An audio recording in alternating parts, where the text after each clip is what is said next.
இன்னைக்கு நம்ம வீடியோவில் பார்க்க போகிறது பாஸ்தா ரெசிபி. ஷில் பாஸ்தா ரெசிபிங்க எப்படி செய்யலாம் பார்க்கலாம் வாங்க. அதுக்கு ஒரு பாத்திரத்தில் நல்லா தண்ணி கொதிக்க விடுங்க. அது கூட எண்ணெய் சேர்த்துக்கோங்க. எண்ணெய் சேர்த்தது எதுக்குன்னா பாஸ்தா ஒன்று ஒட்டாமல் வரதுக்காண்டி. கொதிச்ச தண்ணியில் நல்லா பாஸ்தா போட்டுக்கோங்க. 80% வெந்த பிறகு அதை வடிகட்டி தனியாக எடுத்து வச்சுக்கோங்க. ஒரு தவாவில் 1 டேபிள் ஸ்பூன் அளவுக்கு பட்டர் சேர்த்துக்கோங்க. நீங்கள் என்ன வேணாலும் சேர்த்துக்கலாங்க. அது கூடவே அரை பொடியை நறுக்குன பெரிய வெங்காயம் சேர்த்துக்கோங்க. வெங்காயம் நல்லா வதங்கின பிறகு ஒரு ஒரு தக்காளி பொடியை நறுக்குன தக்காளி சேர்த்துக்கோங்க. சின்ன சைஸ் தக்காளி தாங்க சேர்த்துருக்கேன். பொடியை நறுக்கின சின்ன சைஸ் தக்காளி ஒன்று சேர்த்துக்கோங்க. தக்காளி நல்லா வதங்கின பிறகு ஒரு டீஸ்பூன் அளவுக்கு கொஞ்சோண்டு சில்லி பேஸ்ட்டு சேர்த்துக்கோங்க.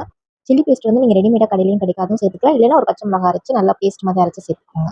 இது கூடவே இப்போ நம்ம வேக வச்ச பாஸ்தா சேர்த்துக்கோம். என்ன சேர்த்தனாலும் பார்த்தீங்கன்னா உங்களுக்கே தெரியுது, உதிரி உதிரியாக வந்திருக்கும். எதுவுமே ஒட்டாமல் குலையாமல் இருக்கும். அதே மாதிரி 80% வெந்தால் போதுங்க. பாக்கி 20% நம்ம இந்த இந்த இதுலேயே நம்ம வேக வச்சுக்கலாம். இது கூடவே ஒரு டீஸ்பூன் அளவுக்கு சோயா சாஸ் சேர்த்துக்கோங்க. நான் காமிக்கிற ஸ்பூன்ஸ் பார்த்தீங்கன்னா டேபிள் ஸ்பூன் அளவு இருக்கும். ஆனால் நான் வந்து ஒரு டீஸ்பூன் அளவுக்கு தாங்க எல்லாமே ஊற்றிருக்கேன். சோயா சாஸ் சேர்த்து எல்லாத்தையும் நல்லா ஒன்றா மிக்ஸ் பண்ணிக்கோங்க.